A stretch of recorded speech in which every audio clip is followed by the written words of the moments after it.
Hi everyone, அஸ்ஸலாமு அலைக்கும். இன்றைக்கி சீலா மீன் தான் எடுத்தோம். சீலா மீனை நல்லா கழுவி அதை உப்பு மிளகா போட்டு நல்லா ஊற வச்சுருக்கேன். ஒரு 20 மினிட்ஸ் நல்லா ஊறிடுச்சு. ஆரம்பத்துலேயே காட்ட மறந்துடுச்சு, சாரி. இப்போ காட்டிட்டேன். இப்போ அடுப்பில் சட்டி வச்சாச்சு. இது நல்லா சட்டி காஞ்சதுக்கப்புறமா கொஞ்சம் ஆயில் ஊற்றிக்கலாம்.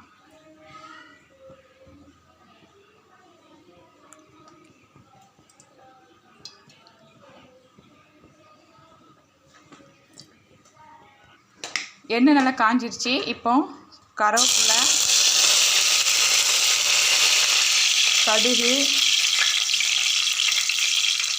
கொஞ்சமாக வெந்தயம், அப்புறம் வெந்தயம் கடுகு நல்லா பொரிஞ்சதுக்கப்புறமா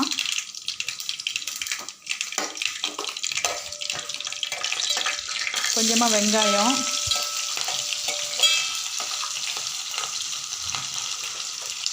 ஒரு 2 பச்சை மிளகாய், கொஞ்சமாக பூடு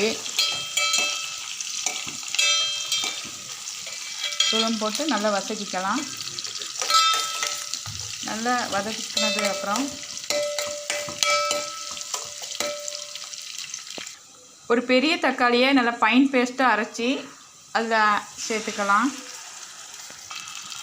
தக்காளி நல்லா வதங்கட்டும். பச்சை வாடை போகிற வரைக்கும் நல்லா வதங்கட்டும். இப்போ மீனில் நம்ம புளியை கறந்து ஊற்றிக்கலாம்.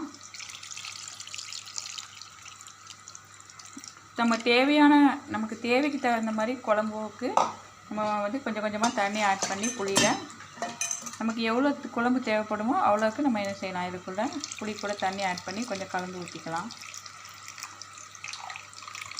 இந்த மாதிரி ஒரு டைம் மீன் குழம்பு செஞ்சு பாருங்கள். மீதம் சாப்பாடே இல்லாமல் தீர்ந்து போகும். இப்படி ரெடி பண்ணி வச்சுக்கிட்டு அதை இப்படி கொதிக்க வச்சுக்கலாம். நல்ல டேஸ்டான ஒரு அருமையான மீன் குழம்பு ரெடி ஆயிடுச்சு.